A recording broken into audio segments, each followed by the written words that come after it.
After 25 years, my company decided to terminate me. The new partner said best of luck, and HR talked about necessary downsizing. Then, 70% of their clients pulled their accounts. The founding partner demanded, "What is going on here?" Little did he know, but we've decided to restructure the client relations department, Ruth. Today will be your last day. The words hung in the air of the sleek conference room, like an unwelcome odor. I stared at Dominic Hayes, the new managing partner who had joined Franklin and Associates just 8 months ago. His expression was practiced, a careful blend of corporate regret and detached professionalism. After 25 years? My voice remained steady despite the earthquake happening inside me. "Business decisions aren't personal," he replied, sliding a manila folder across the polished table. "HR has prepared a severance package, 2 months' salary and continuation of benefits through the end of the quarter." Janice from HR sat beside him, nodding sympathetically while avoiding eye contact. "The necessary downsizing affects several departments," she added. "This isn't a reflection on your performance. Wasn't it though?" At 58, I was the oldest employee in client relations. My salary was commensurate with my experience. Experience that had helped build Franklin and Associates from a scrappy legal consulting firm into an industry leader. "Does Arthur know about this?" I asked, referring to Arthur Franklin, the founding partner who had personally hired me 25 years ago. Dominic's jaw tightened. All partners were consulted on restructuring decisions. An obvious non-answer. Arthur had been in London for the past 3 weeks, negotiating our expansion into the European market. "Best of luck in your future endeavors," Dominic concluded with a smile that never reached his eyes. "Security will escort you to clear out your desk. Standard protocol. I'd helped write that protocol 12 years ago.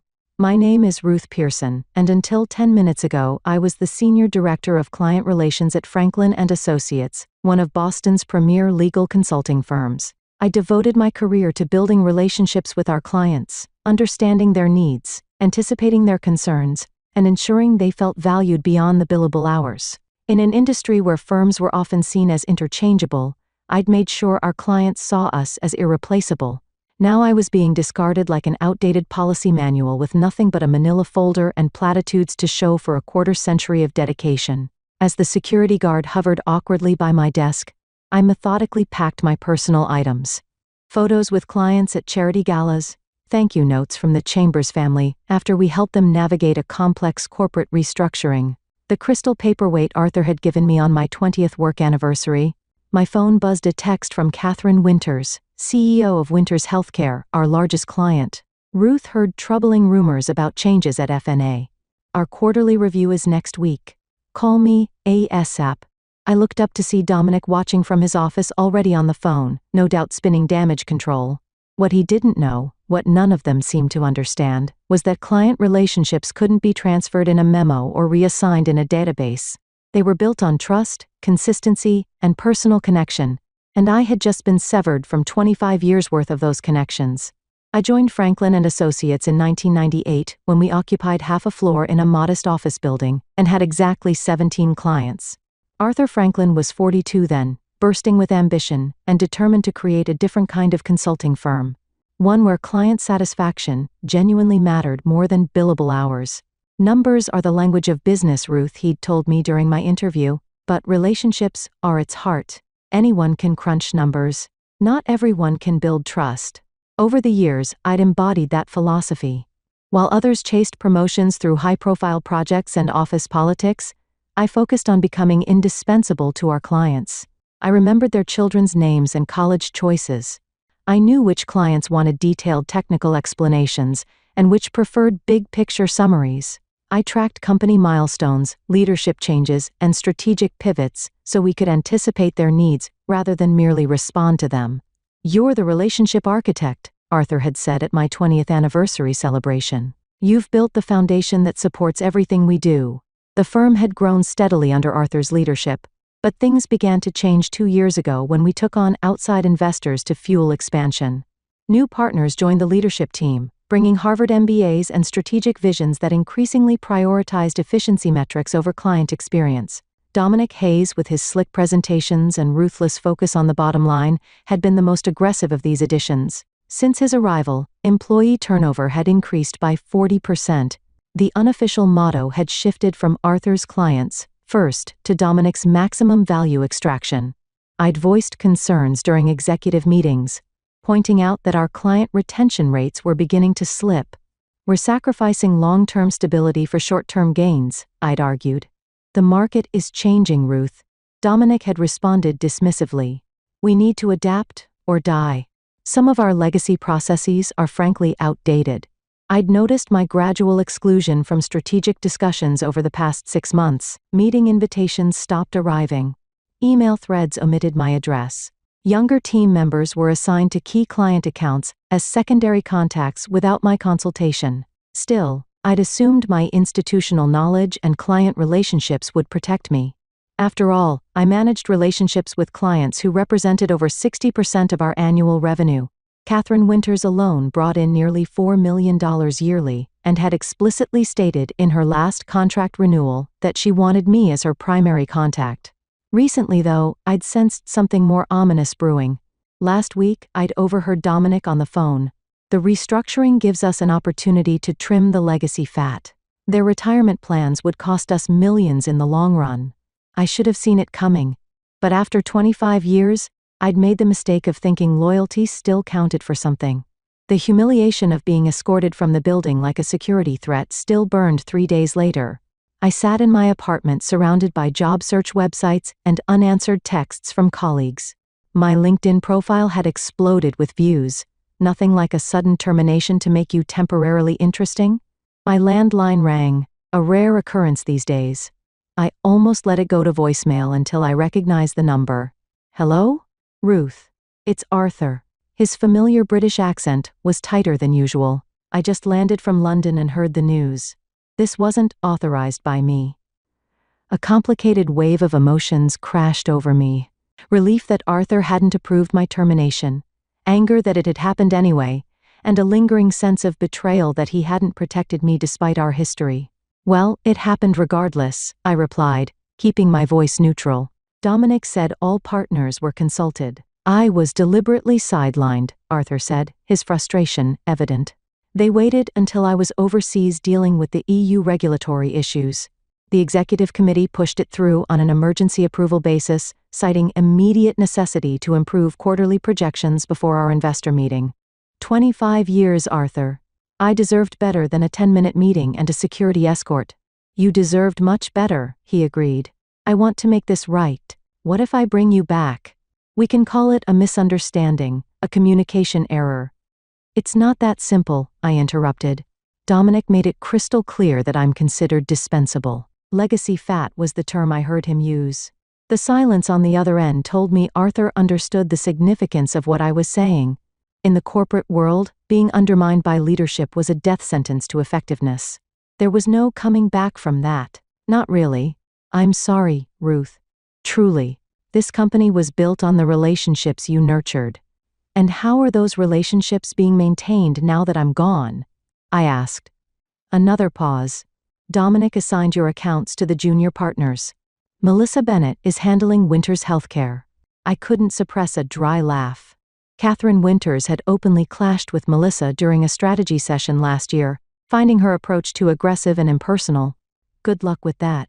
After hanging up, I stared at my phone as it began to light up with notifications.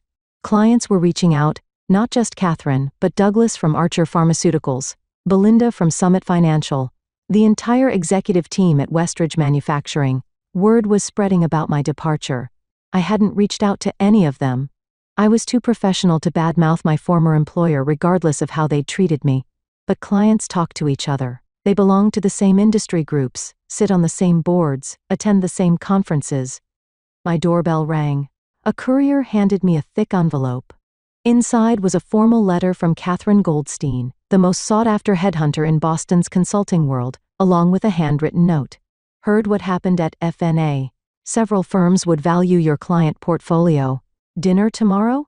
I set the letter down, thinking about Dominic's smug face as he terminated me. I wasn't going to sabotage Franklin and Associates. I didn't need to. They had already done that themselves. The next morning, my phone rang at 7:38 a.m. Catherine Winters, never one to waste time with pleasantries. Tell me you're not actually gone, she demanded without preamble. I'm afraid I am, I replied, pouring my coffee. Restructuring, they called it. Bullshit, Catherine snapped. I've worked exclusively with you for 12 years. Melissa Bennett emailed me yesterday introducing herself as my new relationship manager.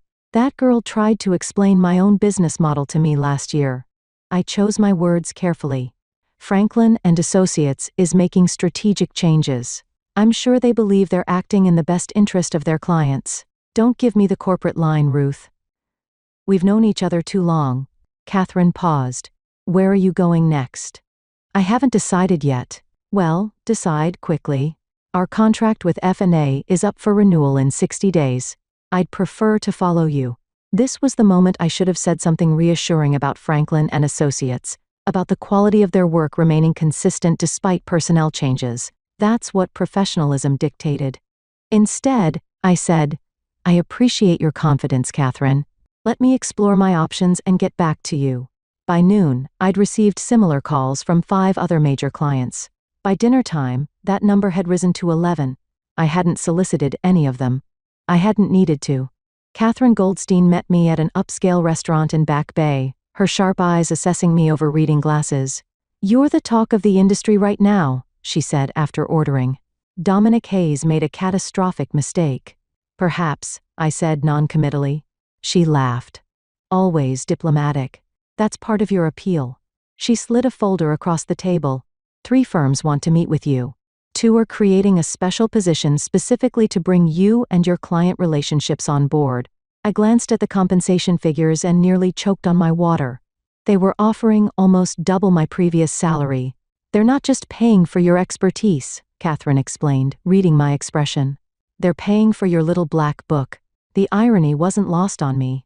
After being discarded as too expensive by Franklin and Associates, I was now worth twice as much to their competitors. I wondered if Dominic had considered this possibility in his cost-cutting calculations. The next morning, Arthur called again. I need to see you, he said, sounding uncharacteristically agitated. Can you come to the office? I don't think that's appropriate given the circumstances. Then lunch, the harvest, 1 p.m. Please, Ruth. Things are happening that you should know about. Curiosity got the better of me. At precisely 1 p.m., I walked into the harvest to find Arthur already seated, looking haggard. Thank you for coming, he said, relief evident in his voice. I've been trying to fix this situation, but Dominic is blocking me at every turn. He's convinced the board that your termination was necessary for modernizing our approach. And the clients? I asked. How are they responding to this modernization? Arthur winced. Not well. Catherine Winters has demanded a meeting with the entire executive team. Douglas from Archer is reviewing their options. 3 smaller clients have already given notice. I sipped my water, saying nothing. Here's what I'm proposing, Arthur continued, leaning forward. I create a new position, Chief Client Officer, reporting directly to me, bypassing Dominic entirely. Better compensation, more autonomy. It sounded perfect. Exactly what I would have wanted a week ago. Too perfect. I studied Arthur's expression and saw something beyond concern. Fear. What aren't you telling me, Arthur? He hesitated, then sighed. Dominic has a plan to push me into early retirement. He's been consolidating power, building alliances with the newer partners. If the client situation deteriorates further, he'll use it as leverage to force me out. So that was it. Arthur wasn't trying to save me. He was trying to save himself. I was simply the means to that end. I'm sorry, Arthur, but I already have meetings scheduled with other firms. You understand? Business decisions aren't personal. The look on his face as I threw Dominic's words back at him almost made the whole ordeal worthwhile. Almost. Over the next week, I met with all 3 firms Catherine had recommended. Each meeting followed a similar pattern. Effusive praise for my client relationship skills, thinly veiled questions about which clients might follow me, and increasingly generous compensation offers. I was leaning toward Blackwell Consulting, a mid-sized firm with values reminiscent of the original Franklin and Associates. Their offer included equity partnership, something I'd never been offered at F&A despite my contributions to the firm's growth. Meanwhile, the situation at Franklin and Associates was deteriorating faster than even I had anticipated. Industry blogs were reporting client unrest and leadership tensions. My former assistant, Thomas, texted me updates. Catherine Winters had indeed met with the executive team and left visibly angry. Douglas from Archer Pharmaceuticals had canceled their quarterly review. Even Westridge Manufacturing, a client known for their institutional loyalty, was rumored to be seeking proposals from competitors. Then came the call that changed everything. Ruth Pearson. I answered while reviewing Blackwell's offer letter. Miss Pearson, this is Jeffrey Hammond from the Boston Business Journal. I sat up straighter. The BBJ was the Bible of Boston's corporate world. I'm working on a story about the recent leadership changes at Franklin and Associates and their impact on client relationships. Several sources have mentioned your name. Would you be willing to comment? This was dangerous territory. Anything I said could be construed as disparaging my former employer, potentially exposing me to legal action under the non-disparagement clause in my severance agreement. I'm not comfortable commenting on internal matters at Franklin and Associates, I replied carefully. Understandable, Hammond said. What about the fact that 7 major clients have already announced they're terminating their relationships with FNA? Industry insiders are suggesting this exodus is directly related to your departure. 7 clients? I'd only spoken directly with 15, and none had definitively stated they were leaving FNA. I can't speak to clients' business decisions, I said. Many factors go into selecting consulting partners. Of course. I could hear Hammond typing. One more question. Any comment on the letter signed by 26 of FNA's clients demanding Arthur Franklin replace Dominic Hayes as managing partner? I nearly dropped the phone. I have no knowledge of such a letter. After hanging up, I sat in stunned silence. 26 clients? An organized demand to replace Dominic? I hadn't orchestrated any of this. My phone buzzed with a text from Thomas. Emergency all-hands meeting called for tomorrow morning. Partners flying in from everywhere. Dominic looks like he's about to have a stroke. An hour later, Arthur called. Did you organize this client revolt? He demanded without preamble. I've done nothing, Arthur. I haven't solicited a single client. Then how do you explain this? He sounded desperate. 70% of our client base is threatening to leave. The board is in panic mode. Investors are demanding answers I don't have. Perhaps they value relationship continuity more than cost-cutting efficiency, I suggested. This isn't a joke, Ruth. 25 years of building this firm, and it could collapse in 25 days. There was a bitter satisfaction in hearing the panic in Arthur's voice, the same Arthur who had failed to protect me after 25 years of loyalty. What do you want from me, Arthur? Come back, he pleaded, not as chief client officer, as full equity partner. Help me stabilize the situation. Partner. The position I deserved for at least a decade, but had been repeatedly denied. And Dominic? Arthur's voice hardened. The board is meeting tonight. His future will be decided before tomorrow's all-hands meeting. I thought about the Blackwell offer in front of me.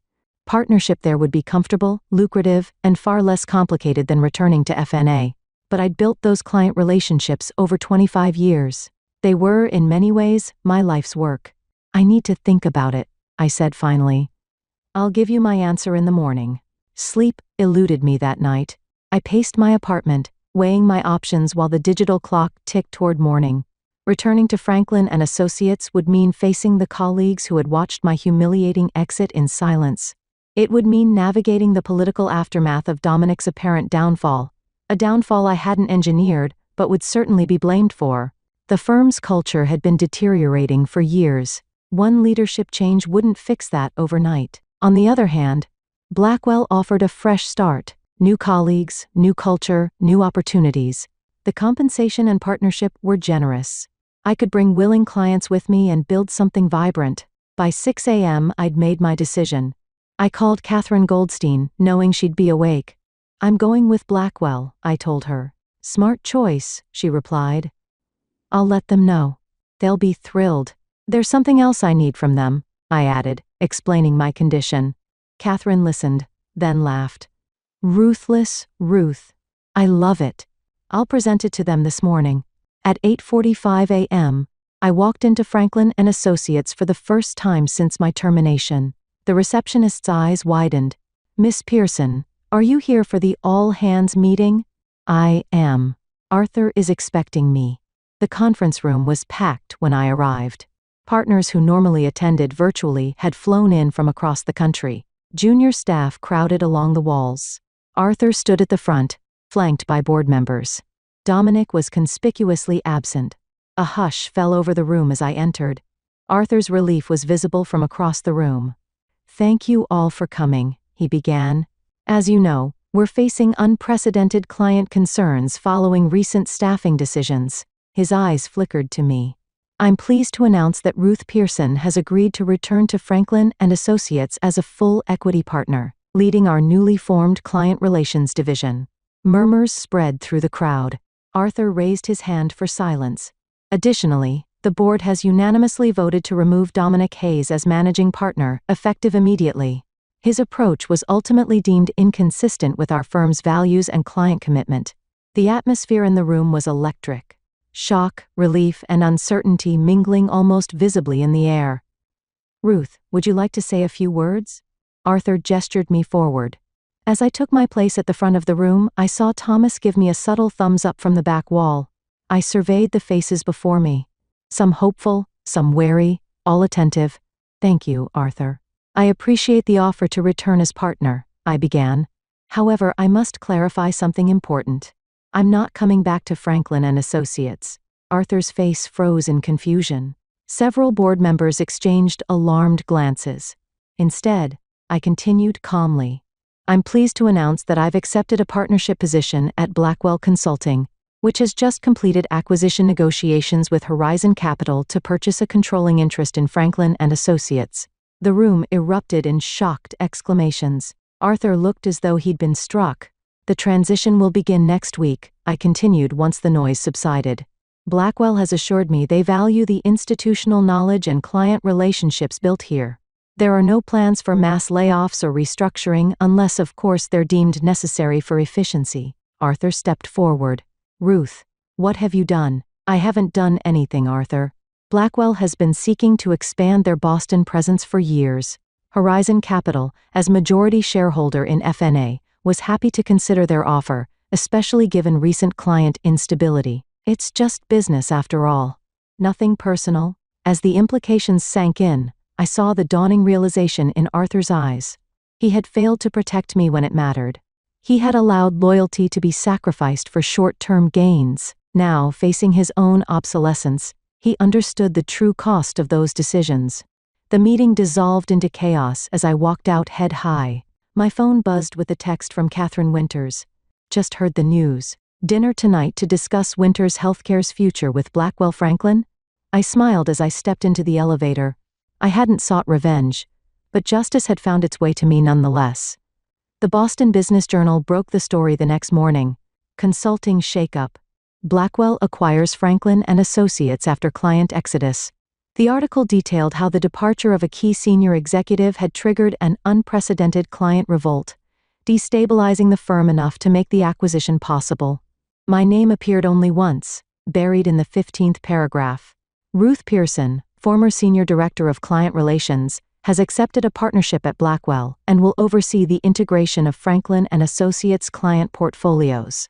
It was a clinical description of what was, in reality, a seismic power shift. Within 3 weeks, I had gone from terminated employee to the person controlling the fate of the very firm that had discarded me. The integration planning began immediately. I worked from Blackwell's offices, reviewing organizational charts and client portfolios from both firms. Each day brought a parade of former Franklin colleagues to my door, some seeking reassurance about their positions, others suddenly remembering how they'd always respected my work or disagreed with Dominic's decision. Arthur requested a meeting 1 week after the acquisition announcement. He'd aged a decade in 20 days. "You orchestrated this," he said as he sat across from me. Not a question, but an accusation. "No, Arthur. I simply recognized my own value even when you didn't." "Dominic was a symptom, not the cause," I interrupted. "You allowed the firm's culture to change. You prioritized growth over relationships. You forgot the principles you founded the company on. And now you control it all," he said bitterly. "Not control, Arthur. Influence. There's a difference, one you used to understand." I slid a document across the desk. Blackwell is offering you a 3-year consulting position. Advisory only. No management responsibilities. It's generous considering the circumstances. He stared at the paper, then at me. And if I refuse, then you walk away with nothing but your ownership payout. Your choice. 6 months after the acquisition, Blackwell Franklin Consulting occupied 2 floors of a gleaming downtown tower. The integration had been smoother than anyone anticipated. Partly because I'd insisted on retaining most of Franklin's staff, knowing their value even when others hadn't. Dominic had landed at a smaller firm, his reputation tarnished by the spectacular collapse he'd triggered. Arthur had accepted the consulting role, though our interactions remained strictly professional. The wound of betrayal, his failure to protect me after 25 years, would never fully heal. In my corner office, I reviewed the quarterly numbers with a satisfaction I'd never allowed myself to show publicly. Client retention through the transition had exceeded 95%. The 3 clients who'd left during the initial exodus had already returned. Our combined revenues were up 23% year-over-year. My assistant knocked and entered. "Miss Winters is here for your lunch." Catherine strode in, elegant as always in a tailored suit. "Congratulations on the quarterly results. The industry is still talking about the most elegant corporate takeover they've seen in decades." I smiled. "It wasn't a takeover, it was a market correction." "Call it what you want," Catherine laughed. "You proved what I've always known. In professional services, the relationships are the real asset. Everything else is just infrastructure." As we headed to lunch, I reflected on the journey of the past 6 months. I hadn't sought revenge when Franklin and Associates terminated me. I hadn't needed to. The firm had failed to recognize that their true value wasn't in their systems or strategies or even their brand. It was in the human connections that made clients feel understood, valued, and prioritized. By severing me without understanding what I represented, they had orchestrated their own downfall. And in doing so, they had inadvertently launched me into a position I'd earned through 25 years of dedication. Sometimes justice doesn't require action. Sometimes it simply requires patience, and the quiet confidence of knowing your own worth.